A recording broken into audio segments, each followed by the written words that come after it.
Hi, I'm John Green. This is Crash Course U.S. History, and today we're going to talk about the guy who arguably did the most to shape the world that I live in. No, Stan, not Carrot Top. No, not Cumberbatch, although he did do the most to shape the Tumblr that I live in. I'm talking about the great communicator, Ronald Reagan. Reagan is a fascinating president because he was, in lots of ways, straightforward. Like, his presidency was called the Reagan Revolution, but it's a bit odd that he gets so much credit for changing America because he was one of the least hands-on of all presidents. And as you know, here at Crash Course, we don't really indulge in great man history. So we're going to talk about Reagan, but we're also going to talk about the forces that predated his presidency that led to the so-called Reagan Revolution. Mr. Green, I remember some of this stuff. It's like almost interesting. Now, I'm glad to be almost interesting me from the past. Someday, maybe you'll be almost interesting.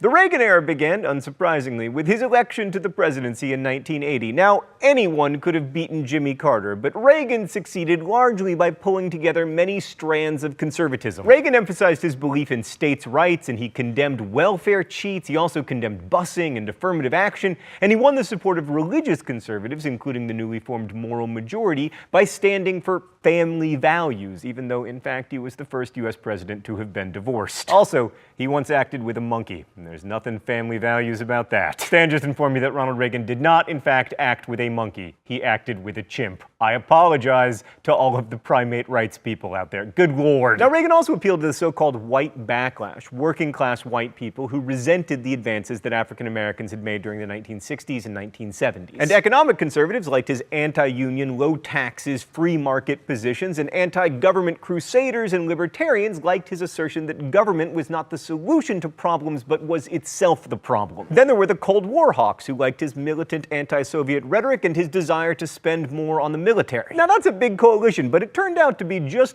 barely a majority coalition. Still, Reagan won in 1980. He even carried the traditionally Democratic states of Illinois and New York, proving that Jimmy Carter really was profoundly unelectable. A lot of Reagan's policy ideas weren't actually that popular at the time, but he truly was a great communicator. I mean, Reagan was a former actor, and he knew how to talk to people without them feeling condescended to. His relentless optimism was a welcome contrast to Jimmy Carter being like, you should wear sweaters inside to save fuel. Sorry, Jimmy, this is America. Ronald Reagan used the word freedom more than any other president in American history, but it's interesting to think about what he meant by the word freedom. Because as we've seen in American history, freedom has meant lots of things to lots of people. Is freedom freedom from government tyranny? Or is freedom government protection from hunger and homelessness and military attacks? Do governments ultimately restrict freedom or provide it? Now, there's no question that the federal government that Ronald Reagan inherited would have been absolutely foreign to the people who founded this country. I mean, Social Security, federal income taxes, the National Endowment for the Arts? But some people would argue that the America of 1980 was much more free for more Americans than, say, the America of 1790, when, after all, slavery was legal. And in fact, in the early 19th century, many slave owners said that the government was taking away their freedom to own slaves. Ultimately, the question of how we should imagine freedom and how we should allow for it is at the center of American history. And a big part of Ronald Reagan's vision of freedom was economic freedom, which he laid out in his Economic Bill of Rights. It would curtail union power, reduce federal regulation of industry and the environment, and most of all, lower taxes. All these ideas were a big part of the Reagan Revolution, but as we know, much of what he proposed had been brewing for years during the rise of conservatism. So what aspects of this Economic Bill of Rights actually ended up happening? Well, his main accomplishment was lowering taxes. In 1981, Reagan persuaded Congress to lower the top tax rate from 70% to 50%. In 1986, Congress went much further with the Tax Reform Act that lowered the top income tax rate to 28%. Oh, it's time for the mystery document? The rules here are simple. I read the mystery document, I either get the author of it correct or I get shocked. All right, here we go. Can I just take a preliminary guess that it's going to be Reagan? I will not accept the excuse that the federal government has grown so big and powerful that it is beyond the control of any president, any administration, or Congress. We are going to put an end to the notion that the American taxpayer exists to fund the federal government. The federal government exists to serve the American people and to be accountable to the American people. On January 20th, we are going to reestablish that truth. Also on that date, we are going to initiate action to get substantial relief for our tax-paying citizens and to put people back to work. We will simply apply to our government the common sense that we use in our daily lives. It is Reagan! Stan is telling me that I'm not going to get the check mark unless I guess the correct speech. Well, he talked about January 20th, so obviously it's not his inaugural address. It's either the acceptance speech he gave at the convention or like the speech that he gave after he was elected, but I don't think... Convention? Yes!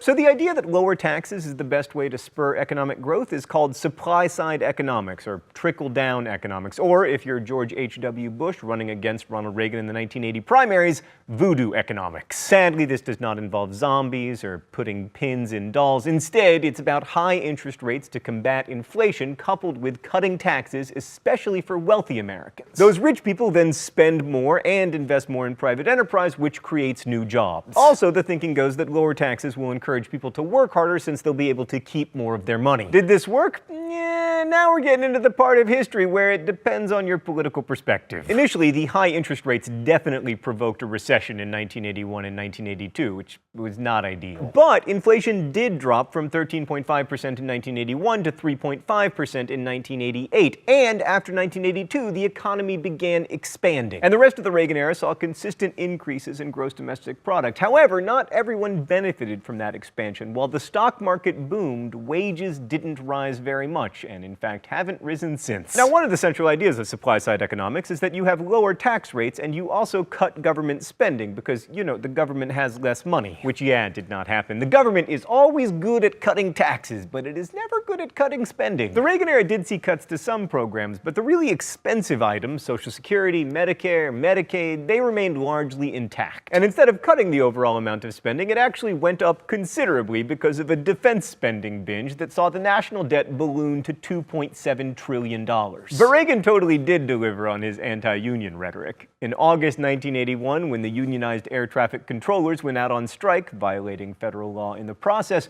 Reagan fired more than 11,000 controllers who refused to return to work. So as I mentioned before, the 80s were a pretty great decade for Wall Street generally, which is why Oliver Stone made a movie about it that immortalized the line, "Greed is good." In the 1980s, it became easier to make money buying and merging companies than actually, like, running them profitably. But fortunately, we later dealt with that problem. Oh, we never fix the problems, we only fix the things that are fine. Oh, one of the reasons American history is so important to me is I want us as a country to, like, summon the courage to deal seriously with our problems. Sometimes I think that we're just so cowardly, like we're the cowardliest country on earth. Oh, what about France?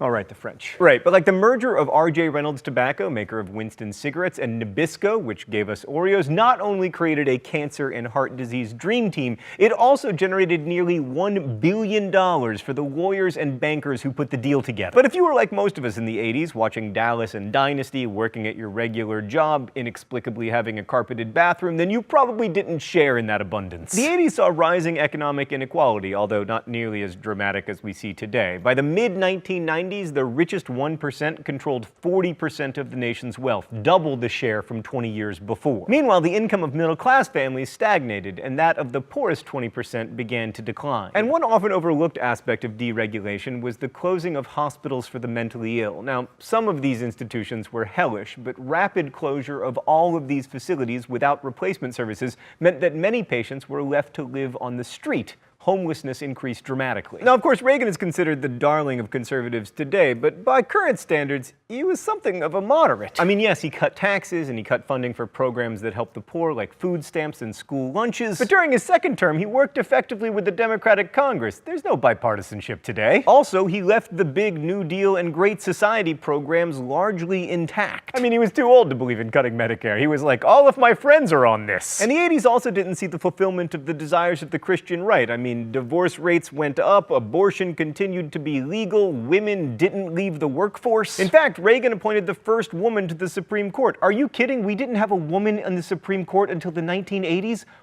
This is the craziest country ever. Even affirmative action persisted, and Nancy Reagan's urging of Americans to just say no to drugs didn't convince anybody. And then we have Ronald Reagan's reputation as the man who ended the Cold War. The thinking here goes that Reagan spent so much money on defense that the Soviets bankrupted themselves trying to compete. And there may be a case to be made there, but we don't want to remove agency from the people who protested the oppression of life behind the Iron Curtain. So while you can argue that the Reagan administration helped create good conditions for the change that happened, the people who made the change made it.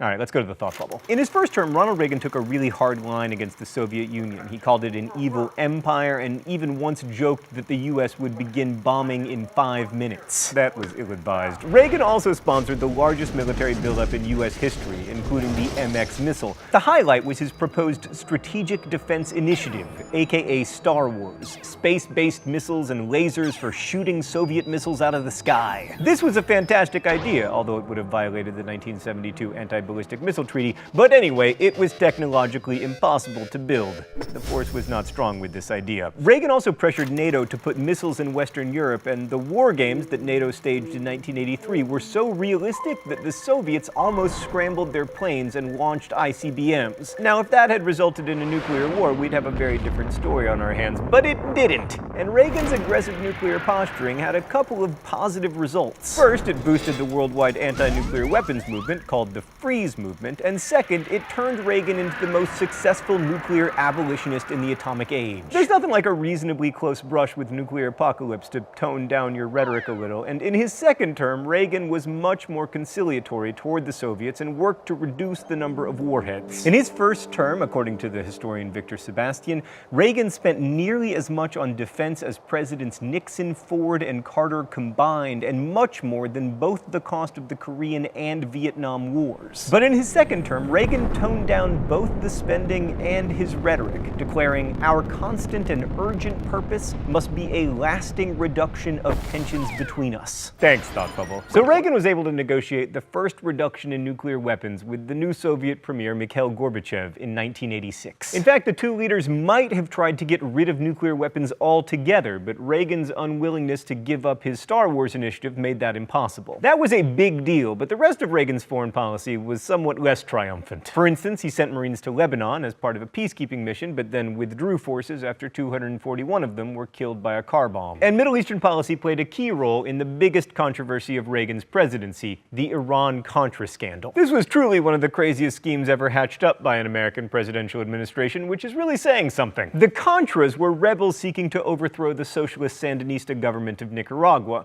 Because they were anti-communist and the Cold War was in full swing, the Reagan administration wanted to support them, but Congress passed a law saying that they couldn't. So two administration officials, John Poindexter and Oliver North, got creative. They hatched a plan to sell arms to the Iranian government, still technically our enemies, and then funnel some of the profits from those illegal arms sales to the Contras. And Congress would never have to know about it, except that they found out. Congressional hearings followed, and we learned a lot about Ronald Reagan's penchant for delegating the details of his policy to underlings. In this case, that served him well, as he could plausibly claim that he knew nothing about the clandestine activities of these two rogue employees. And this gets to the big point of the Reagan era. I'm not sure that it was really about Reagan. In fact, I'm not sure that any great man history is really about the great men who supposedly spearheaded it. Whether or not you think America is better off from the rise of conservatism we've seen since LBJ's Great Society, it wasn't really, and it still really isn't, about individuals. It's about us collectively deciding what we mean when we talk about freedom and equality. Thanks for watching. I'll see you next week. Crash Course is made with the help of all of these nice people who work on the show partly because they care about it and partly because, money. If you want to help us in our mission to keep Crash Course free for everyone forever, please consider subscribing over at Subbable, a voluntary subscription platform that allows you to pay whatever you want monthly to make Crash Course exist. Thanks for watching Crash Course, and as we say in my hometown, it's morning in America. What should I say? Don't forget to be awesome.